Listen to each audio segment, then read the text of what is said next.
Abuja, Nigeria's capital, the city of power, the symbol of national stability, the city that took over from Lagos because the government of the Federation of Nigeria wanted a place where it could conduct an environment where government activities would be conducted peacefully without fear that the government could be overrun by any groups of people. But tonight, that stability is under renewed scrutiny. In the last 2 weeks, the United States authorized the departure of non-essential embassy staff from Abuja. Days later, a security memo surfaced warning of potential large-scale terrorist attack targeting key infrastructure in the capital and neighboring Niger State. The memos came from two sources. One claimed to be from an agency of the United Nations, and the third came from one of Nigeria's security agencies. So the question to ask is simple but urgent. Is Abuja under threat? My name is Rimamnde Shawulu.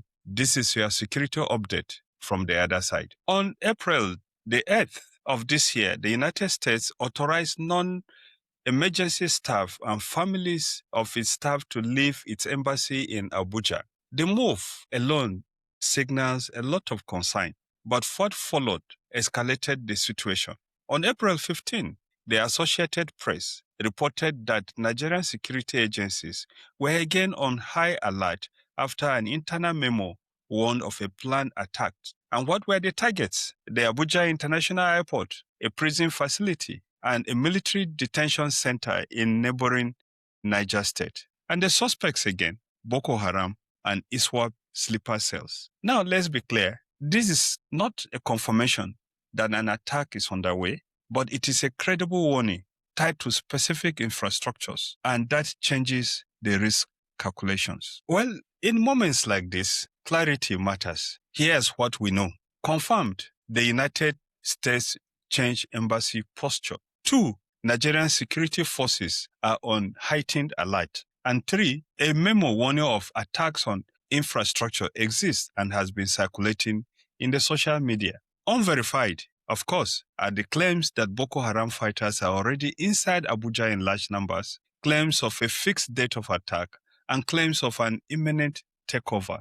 And this distinction matters because misinformation can create panic faster than any real attack. Abuja has seen this before. In 2011, Boko Haram struck the police headquarters. Months later, it bombed the United Nations building. In 2014, Nyanya Motor Park became a mass casualty zone. And in 2022, Kuje prison was attacked, freeing hundreds of inmates. So when a new warning mentions airports and prisons, it is not random. It follows a non-operational pattern. Target infrastructure, create shock, expose vulnerability of the system. And again, the actors matter. In this case, Boko Haram has already demonstrated it can strike Abuja. ISWAP, however, is more structured and more dangerous in terms of coordinated operations. The Kuje prison attack showed something critical. You don't need to control Abuja to shake Abuja. And then there are bandit networks, not always ideological, but deeply embedded in kidnapping routes, forest corridors, and arms movement.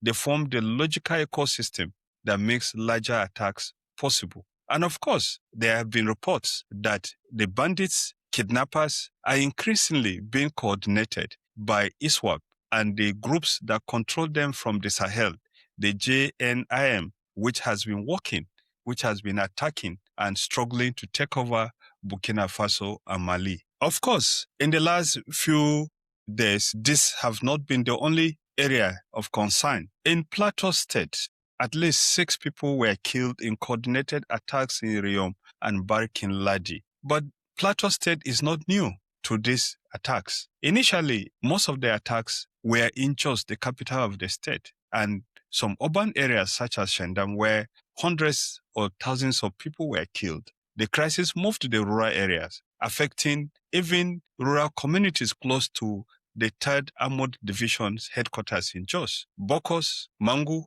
Riom, Barkin Ladi have been the scene of severe attacks and killings that have displaced thousands of people. And the state government has said repeatedly that over 63 communities have been taken over by these outlaws and bandits that are operating in the state. And in Kwara State, a traditional ruler along with his wife was abducted. Police have since arrested 42 suspects linked to illegal mining networks. A reminder again that insecurity is now tied to economic activity, not just ideology. But of course, it needs to be clear that economic activities, illegal mining, illegal trade, such as the fish trade in the Lake Chad region, finance the activities of these bandits. And so there is a link between economic activity and ideology and the killings that have been going on in rural Nigeria. In the south in Cross River State, 15 passengers were abducted on a waterway, not on roads, not forests, water routes. The geography of insecurity is expanding. The roads are not free, trains are not free, and now rivers are also back to the reckoning, the way it happened when Niger Delta militants were in charge of the South. In Benue State, kidnappers were rescued. The kidnappers were initially said to be students who had gone to write an examination, but it turned out that they were just other passengers and not students. In Kogi, a bus traveling towards Abuja was attacked and passengers abducted. That is the key point. The roads leading to Abuja are also under pressure. And just a few hours ago, a video has surfaced in the media showing that another bus was attacked on the way from Kogi State to Abuja. Presumably, the driver was shot dead. And of course, this is raising anxiety also in the area.